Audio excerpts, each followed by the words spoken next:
क्या सरकारी स्कूल में पढ़कर बच्चों की जिंदगी बर्बाद हो जाती है? इंग्लिश ज़रूरी है, यस। मुझे 2 असाइनमेंट बनाने हैं, तो उनके लिए मुझे सोर्स भी नहीं मिल रहा, क्योंकि इंग्लिश की बुक तो है बहुत सारी, बट हिंदी की नहीं है। क्या हिंदी मीडियम से पढ़ने का कॉम्प्लेक्स इतना ज्यादा है कि बात ड्रग्स तक पहुंच जाती है?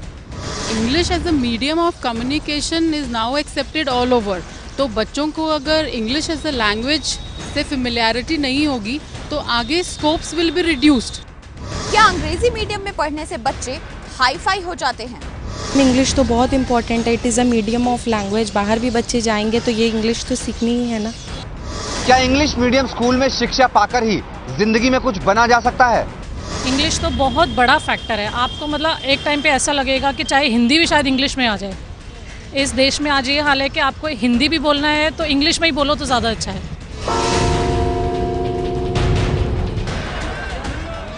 हिंदी है वतन के देश में अंग्रेजी माई बाप बन चुकी है और बड़े अंग्रेजीदा स्कूल में पढ़ाने की ख्वाहिश माँ बाप के पैरों की बेड़ियां। ये ऐसे ही कुछ माता पिता हैं जो बेतहाशा स्कूल फीस बढ़ाने का विरोध कर रहे हैं। नौबत यहाँ तक आ पहुंची है कि बच्चों की स्कूल फीस भरने के लिए माता पिता को लोन तक लेना पड़ रहा है। एडमिशन कराना था, लेकिन ये फीस स्ट्रक्चर देख करके तो मेरी तो ऐसी प्रॉब्लम होगी, इसका एडमिशन कराऊं कैसे कराऊं। मुझे तो ऐसा लगता है कि अब लोन लेना पड़ जाएगा। पेरेंट्स सारे परेशान हैं। आप देखिए एक छोटे नर्सरी क्लास के बच्चे की फीस इंजीनियरिंग कॉलेज से ज़्यादा है आज की तारीख में। एक बार कंप्यूटर लगाया 60 बच्चों से हजार रुपए लेंगे। 60,000 का कंप्यूटर एक बार आ गया तो वो 10 साल चलेगा, उसको हर बार लेंगे क्या आप उस चीज़ के पैसे? अंग्रेजी स्कूल कथित तौर पर लूट का अड्डा है, फिर भी वहाँ एडमिशन की मारामारी है। वहीं हिंदी और सरकारी स्कूलों में शिक्षा सस्ती होने के बावजूद वहाँ क्लासरूम खाली है। सवाल ये है कि अंग्रेजी स्कूल अच्छे और हिंदी मीडियम स्कूल खराब हैं। ये मानसिकता क्यों है? क्या समाज की इसी सोच का इंग्लिश मीडियम के स्कूल फायदा उठाते हैं? माता पिता की वो कौन सी मजबूरी है जो उन्हें अंग्रेजी स्कूल के दरवाजों पर ला खड़ा कर देती है?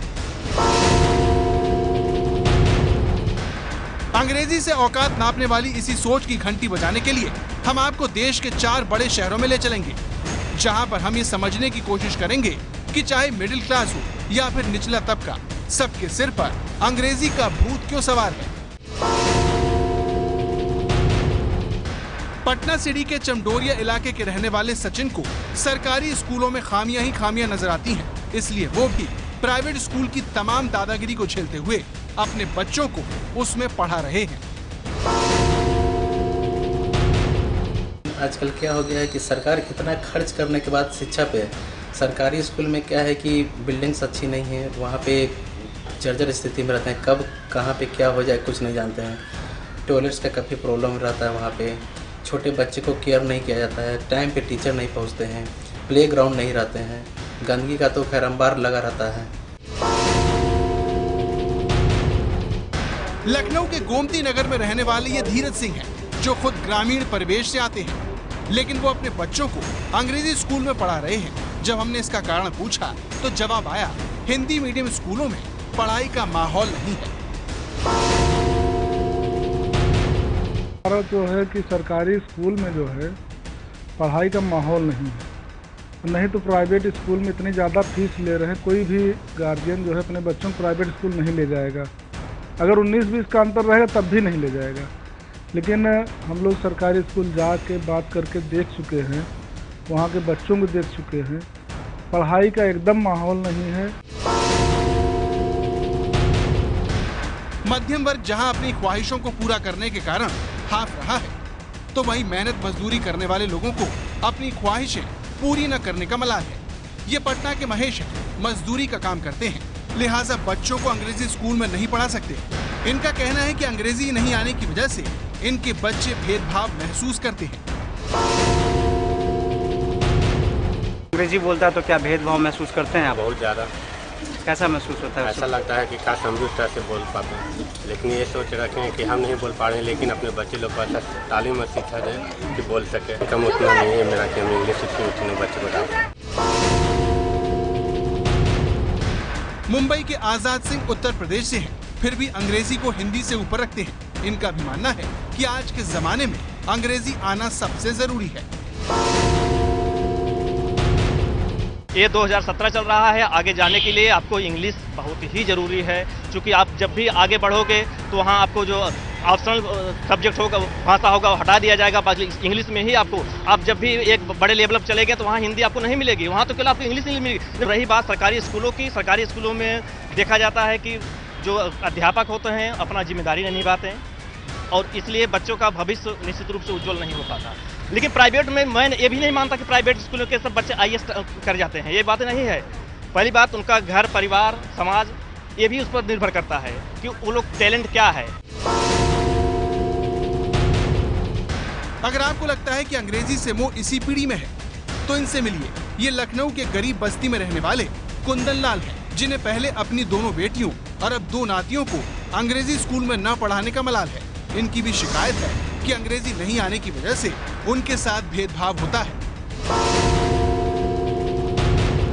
बहुत गिरी निगाह से देखा जाता है, हम लोग वहाँ तक नहीं पहुँच पाते हैं, नहीं ना ही इतना पैसा हम लोग के पास है, तो कहाँ करें। हम खुद नहीं पढ़ पाए इसी गरीबी के रेखा से हम नहीं पढ़ पाए, तो बच्चों को खैर थोड़ा बहुत तो पढ़ा ही रहे हैं। एक नाती हमारे पास रहते हैं, बड़ी लड़की ख़त्म हो गई, उससे से अब समाज आजकल ज़्यादा इंग्लिश में ही होता है सभी सारा काम।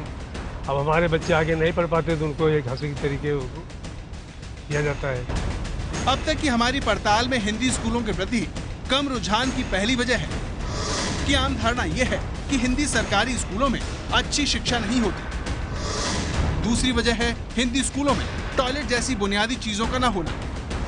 और तीसरी सबसे बड़ी वजह यह है कि हिंदी स्कूलों में पढ़कर बच्चे अंग्रेजी नहीं बोल पाते, जिससे आगे उन्हें नौकरी मिलने में मुश्किल आती है। क्या वाकई में हिंदी स्कूलों को लेकर शिकायतें सही है? इस सवाल का जवाब जानने के लिए हम NCERT के प्राथमिक शिक्षा विभाग के पूर्व अध्यक्ष के वशिष्ठ के पास गए, जिन्होंने सरकारी स्कूलों की सबसे बड़ी कमजोरी के बारे में हमें बताया। और फिर टीचर रहता है हमारा बिजी। कई बार टीचरों की शिकायतें होती है कि मैं साहब इलेक्शन में हूँ, इसमें, तो उसके लिए रूल है कि 10 दिन से ज़्यादा नहीं जा सकता है वो, तो फिर भी कई लोग अवेलेबल नहीं होते। टीचर की अटेंडेंस होना है, टीचर को सिंसियरली पढ़ाना है, पहला काम। तो दूसरा काम ये कि जैसे वो पढ़ाता है, वो पढ़ाने की जो क्वालिटी है उसको मॉनिटर करना है, कितने बच्चे सीखे कितने नहीं सीखे, जो नहीं सीखे उनको लिए हमने क्या किया, ये दूसरा काम है। और तीसरा काम ये है कि जो मॉनिटरिंग सिस्टम है इन जनरल, जो लीडरशिप का प्रॉब्लम है वो नहीं हो रहा है। तो क्या वाकई में अंग्रेजी स्कूलों की सबसे बड़ी खूबी हर बच्चे पर तवज्जो देना है? ये जानने के लिए हम ग्रेटर नोएडा के कौशल्या वर्ड स्कूल पहुंचे, जहां पर हमें छोटे छोटे बच्चे टैब से पढ़ते हुए देखे। हम आपको दिखा रहे हैं प्राइवेट स्कूल का एक स्मार्ट रूम।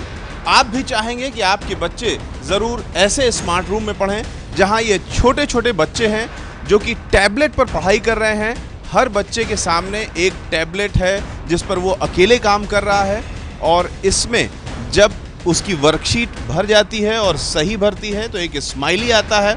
और इस तरह से अगर ख़राब है, बेटा देखें, तो इस तरह का स्माइली आता है, यानी 2 क्वेश्चन ख़राब हैं, गलत हैं, ये 2 क्वेश्चन गलत हैं। अब ये बच्चा फिर से उसको ठीक करेगा। सर, यही कॉन्सेप्ट मैंने आज इनको क्लासेस में कराया है, जहाँ मैंने बच्चे नंबर नेम्स बताए हैं, और यहाँ मैं उनको टेस्ट कर रही हूँ कि बच्चे ने नंबर नेम कितने अच्छे से सीखे। और सबसे बड़ा फ़ायदा ये है कि मेरा पेरेंट सेटिस्फाई है, क्योंकि सेम मैसेज मेरे पेरेंट के घर जा रहा है कि आपका बच्चा ये कर रहा है। ये किस तरह से पेरेंट के घर जा रहा है? सर, जैसे ही मैं इस एक्टिविटी को इस पर प्रेस करती हूँ, एक मैसेज मेरे पेरेंट के पास जाता है, क्योंकि उनके नंबर्स हमारे सर्वर पे सेव हैं कि आपके बच्चे ने आज ये सीखा है और ये किया है। मेरे पास सारा डेटा इसमें सेव्ड है कि मेरे बच्चे ने आज क्या किया, किसने अच्छा किया, किसको अभी और ज़रूरत है कुछ मेहनत की, तो सब कुछ पेरेंट्स के पास जा रहा है और सब कुछ मेरे डेटा में सेव। तो आपने देखा कैसे प्राइवेट स्कूलों में न सिर्फ टीचर की नज़र हर एक बच्चे पर रहती है, बल्कि माता पिता भी घर बैठे ये जान सकते हैं कि आज उनके बच्चे ने क्या सीखा। लेकिन बड़े स्कूलों में मिलने वाली स्मार्ट शिक्षा ही जिंदगी में कुछ कर पाने की गारंटी होती तो फिर मशहूर वैज्ञानिक होमी जहांगीर भाभा, CV रमन और अमर्त्य सेन जैसे भारतीय नोबेल पुरस्कार कैसे जीते।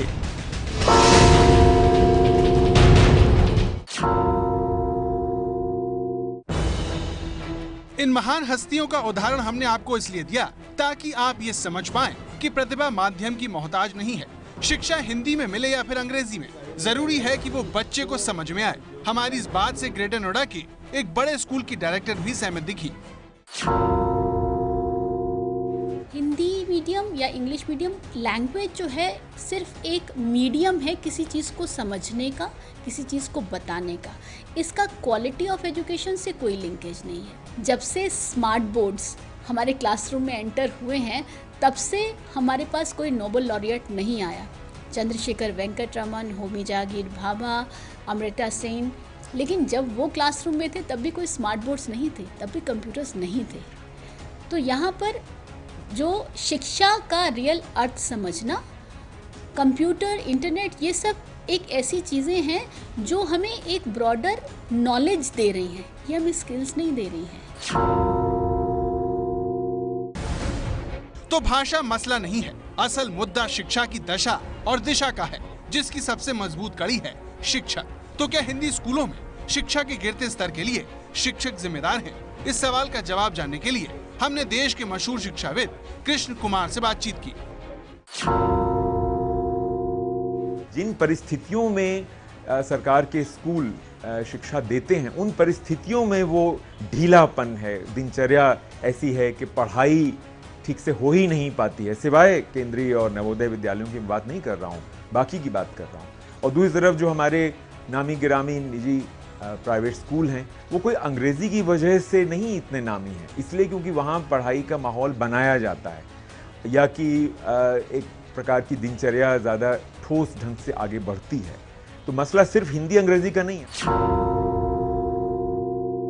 मैनेजमेंट होश में आओ, होश में आओ, होश में आओ। जाहिर है हिंदी स्कूलों की इसी कमी का अंग्रेजी स्कूल जमकर फायदा उठा रहे हैं।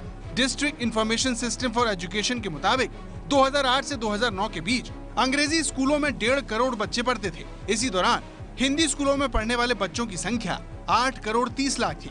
लेकिन साल 2013-2014 आते आते इंग्लिश मीडियम में बच्चों की संख्या 2 करोड़ 90 लाख हो गई, जबकि 2013-2014 में हिंदी स्कूलों में 10 करोड़ 40 लाख बच्चे ही हो पाए।